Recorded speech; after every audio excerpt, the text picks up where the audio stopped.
L'invité éco, Isabelle Raymond. Bonsoir à toutes et à tous. Ce soir, dans l'invité éco, nous allons parler des influenceurs. Alors qu'une consultation publique a été lancée en début de semaine par le ministre de l'économie, Bruno Le Maire.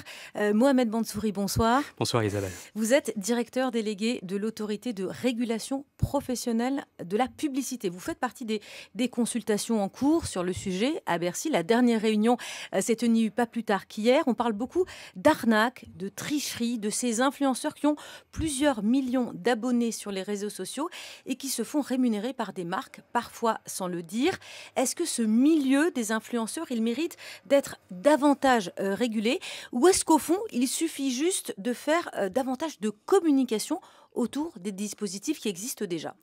Alors, le cadre légal existe déjà, celui qui permet d'appréhender les principales arnaques qui ont été largement traitées par les médias, que ce soit la publicité pour des actes de chirurgie esthétique, l'absence de transparence, la vente de contrefaçon. Ce cadre légal existe, mais il faut l'appliquer. Il faut sanctionner lourdement les arnaqueurs. Et aussi, il faut faire la pédagogie de ce cadre légal et déontologique, parce qu'il est aussi composé de règles éthiques. On se souvient de la condamnation de Nabila l'an dernier, 20 millions d'euros d'amende, parce qu'elle avait vanté les crypto-monnaies sans dire qu'elle avait été rémunérée pour cela. Est-ce que ces sanctions, finalement, dont on vient de parler, elles peuvent aller jusqu'à 300 000 euros, 2 ans de prison, en théorie, mais elles sont jamais appliquées, c'est ça ?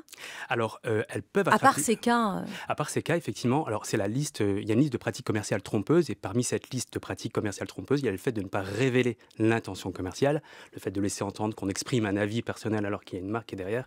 Et effectivement, la sanction, c'est 300 000 euros d'amende, jusqu'à 2 ans d'emprisonnement, mais amende qui peut être portée jusqu'à la moitié des investissements publicitaires qui ont servi à la commission de l'infraction. Je dis n'importe quoi, si par exemple il y a une campagne d'1 million d'euros, l'amende peut aller jusqu'à 500 000 euros. Mais ça, c'est en théorie, Mohamed Mansouri. En réalité, finalement, ces amendes, à part ces cas symptomatiques, symboliques, comme celui de Nabila, ils ne sont pas appliqués ? Il devrait l'être davantage. Il faudrait effectivement sans doute accroître les moyens des autorités pour sanctionner et assainir aussi le marché qui...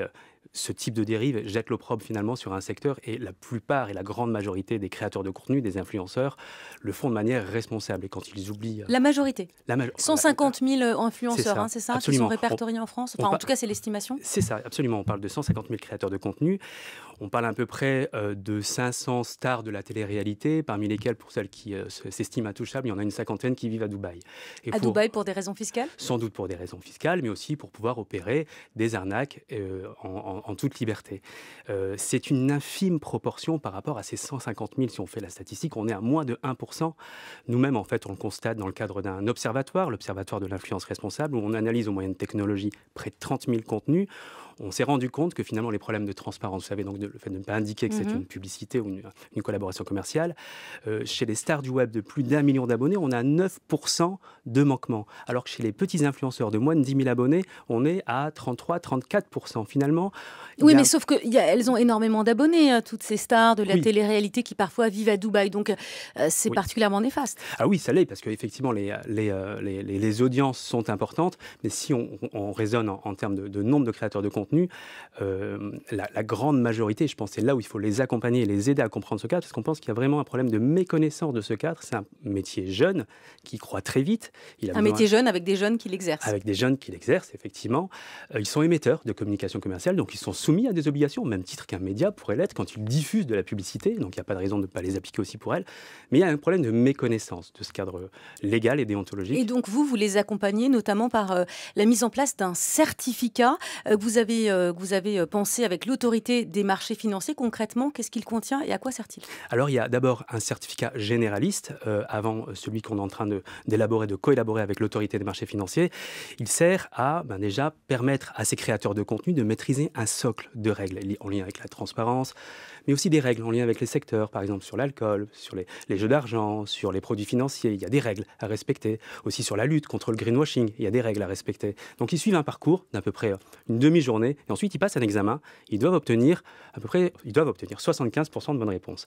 Et derrière, bien sûr, on va les contrôler, et s'ils ne respectent pas ces règles, on va pouvoir aussi leur retirer, suspendre le certificat. L'objectif, c'est qu'ils maîtrisent ce cadre. Sauf que pour l'instant, donc déjà ce certificat il est payant hein, pour le passer. Et puis il y a 280 influenceurs qui l'ont passé sur un total de 150 000. C'est rien. Alors c'est rien. On est à 360. Il y a une forte accélération en ce moment et c'est lié à des campagnes de sensibilisation, notamment une campagne qu'on a pu faire avec Instagram récemment.